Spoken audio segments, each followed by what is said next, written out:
ट्रेकियोस्मी tube, इसको बोलते हैं पोर्टेक्स ट्रेकियोस्मी ट्यूब। जो ये प्लास्टिक वाली होती है ना, ये होती है पोर्टेक्स ट्रेकियोस्मी ट्यूब, और ये वाली कौन सी है, मेटेलिक ट्रेकियोस्मी ट्यूब। ठीक है ना, दोनों में डिफरेंसेस है, पता होने चाहिए। जब भी आप पहले स्टार्टिंग पे आप जब भी पेशेंट को आप ट्रेकियोस्मी करते हो ना, तो आप पेशेंट में ये वाली डालते हो। ठीक है ना, इसके क्या क्या फ़ायदे हैं आपको इसके पहले पार्ट्स पता होने चाहिए। ये आपको सबसे पहले ये पता होना चाहिए कि ये पूछते हैं कि ये क्या है और ये क्या है।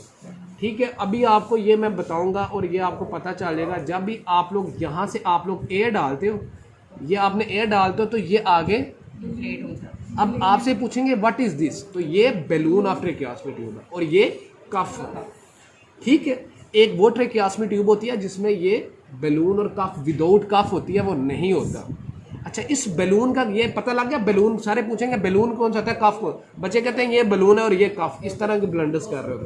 तो ये जो बैलून है ये बैलून है और ये कफ। इसी तरह ETT एंडोट्रेकियल ट्यूब, उसमें भी यही होता है। ठीक है, इसका फंक्शन क्या है, ये जो बैलून इन्फ्लेट होता है ना, ये आपको क्या फ़ायदा देता है। ये आपका एक तो ये है कि एस्पायरेशन, जब भी आपको कोई भी एस्पायरेशन हो जाती है ना, उससे प्रिवेंट करता है। कोई भी सिक्रीशन होती है वो नीचे ट्रेकिया में ना जाए, ये बैलून इन्फ्लेट हो जाएगा उसका। ये दूसरा ये पॉजिटिव प्रेशर वेंटिलेशन होती है इससे।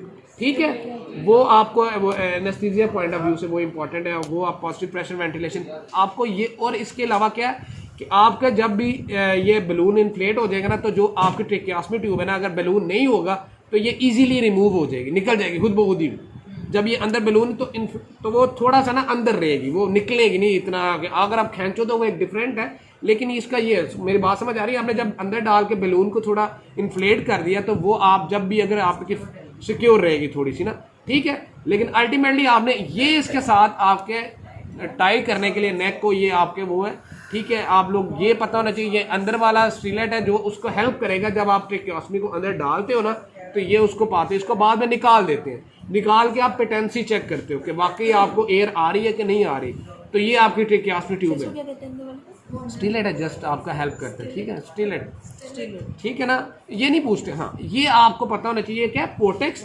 इससे आप और क्या क्या कर सकते हो, जब भी आपने एनेस्थीसिया देना है, लाइक कुछ पेशेंट में आप डालते हो क्या, ETT डालते हो, लेकिन ये ETT अगर आप ये आपने डाली हुई है ट्रेकियोस्मी ट्यूब, इंडिकेशंस क्या हैं। कोई भी फॉर एग्जाम्पल टेटनस का पेशेंट है, लॉक जॉ हो गया, मुंह से सांस नहीं आ रहा और रेस्पिरेटरी डिस्ट्रेस हो रहा है, आप उसकी ट्रेकियोस्मी कर सकते हो। इसलिए कोई भी अपर एयर, कोई भी आपका लेरेंजियल कार्सिनोमा है, कैंसर है, ग्रोथ है, जिसकी वजह से पेशेंट को स्ट्राइडर हो रहा है, सांस नहीं ठीक से आ रहा, आप उसकी ट्रेकियोस्मी कर सकते हो। बहुत सारी बच्चों में भी कंडीशन है। ठीक है, तो ट्रेकियोस्मी करने के बाद आप लोग इससे क्या दे सकते हो, एनेस्थीसिया भी दे सकते हो। ठीक है, लेकिन इससे आप एनेस्थीसिया नहीं दे सकते। इससे आप क्या गैसेस दे सकते हो। इधर कहाँ पे आप वो ट्यूब फिक्स करोगे, ये बात समझ आ गई। हाँ, इधर से आपने रेगुलर सक्शन कर सकते हो आप। ठीक है, अब यहाँ से भी सक्शन कर सकते हो। तो ये आपको पता होना चाहिए कि जब भी पेशेंट को डिस्चार्ज करना है, आपने मेटेलिक पे डाल के करना है। ठीक है, तो ये आपको इसके कुछ फायदे हैं, कुछ कॉम्प्लिकेशन जब भी आप ट्रेकियोस्मी करते हो क्या क्या हो सकती हैं। ट्रेकियोस्मी के कुछ स्टेप्स हैं, वो फिर अभी मैं आपको बताता हूँ। आपने सबसे पहले पेशेंट को आपने लोकल देना है, इंसिजन देना है, बिटवीन दी फील करनी है आपने थायराइड कार्टिलेज और स्टर्नल नॉच, इनके दरमियान में आपने लोकल एनेस्थीसिया लगा के आपने इंसिजन देना है, वर्टिकल या horizontal, depend upon the elective और इमरजेंसी सिचुएशन। आप फिर आपके नीचे आएगा प्लेटिस्मा, सबकुटेनियस टिश्यू, सारी चीज़ों को, मसल्स, फैट, आपकी सारी चीज़ों को आपने क्या करते जाना है, आपने डायसेक्ट करते जाना है, काटते जाना है। ब्लीडिंग वेसल जो होंगी नजर आ रही है, उनको आपने कॉटरी करके आपने उसको साइड पे करते जाना है। मोस्ट इंपॉर्टेंट जो इधर स्ट्रक्चर आता है, क्या आता है, थायराइड। थायराइड को आपने रिट्रैक्ट करना है अपवर्ड, एक थायराइड रिट्रैक्टर होता है। उसके बाद आपने ट्रेकिया को आ जाता है, ट्रेकिया को आपने जस्ट उधर आपने सिरिंज डाल के कंफर्म करना है कि एयर आती है कि नहीं। उसके बाद ट्रेकिया को आपने इंसिजन देना है और आपने ट्रेकियोस्मी ट्यूब आपने अंदर डाल देना। तो ये अब इसकी क्या क्या कॉम्प्लिकेशन होते हैं। देखो, आपका जब इंसिजन देते हो तो आपका नीचे प्लूरा आ सकता है, प्लूरा की इंजरी हो सकती है। ट्रेकिया तो क्या हो सकता है, निमोथोरेक्स हो सकता है। आपकी वहां पर ब्लीडिंग, मोस्ट इंपॉर्टेंट हेमरेज हो सकता है वहां पर। ठीक है, उसके बाद पेशेंट एपनिया में जा सकता है। जो ही आपने इंसिजन दी और ट्रेकियोस्मी की तो उसका एपनिया, सांस उसका उस वक्त तो आपका अच्छा। उसके बाद एपनिया, हेमरेज, ब्लीडिंग और निमोथोरेक्स। अब जो पोस्ट आप अगर जो लेट में आप लोग, वो क्या हो सकता है, एम्फिसीमा हो सकता है। एम्फिसीमा की क्या काज हो सकती है कि आपका वूंड, आपने जो ये इंसिजन दिया और वो टाई किया और बहुत टाइटली कर दिया स्टिच, तो एयर होती है तो वो। दूसरा आपने प्लूरा की इंजरी कर दी तो वो एयर थोड़ी सी निकलना शुरू हो जाएगी। ठीक है, तो ये 4-5 बातें आप लोगों को आपको पता होनी चाहिए। कॉम्प्लिकेशंस क्या है इसके, ये क्वेश्चन भी पूछे जाते हैं तो ये पता होना चाहिए। ठीक है, उसके कंपैरेटिव में ये आपकी कौन सी है, मेटालिक ट्यूब। मेटालिक के पार्ट पूछे जाते हैं, ये उसके इनलेट है जो अंदर से, और ये उसका आउटलेट है।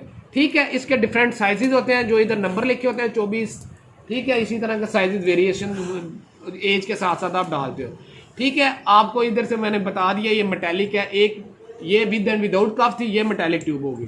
ठीक है, तो ये भी ट्रेकियास्मी ट्यूब है, इसके साथ कोई बैलून वगैरह उस तरह का कफ वगैरह नहीं है।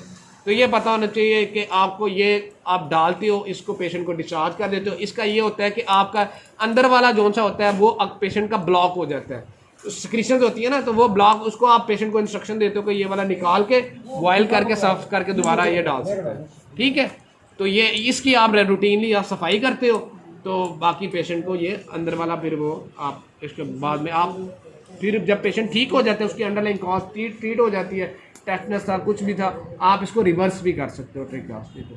ठीक है, और बस।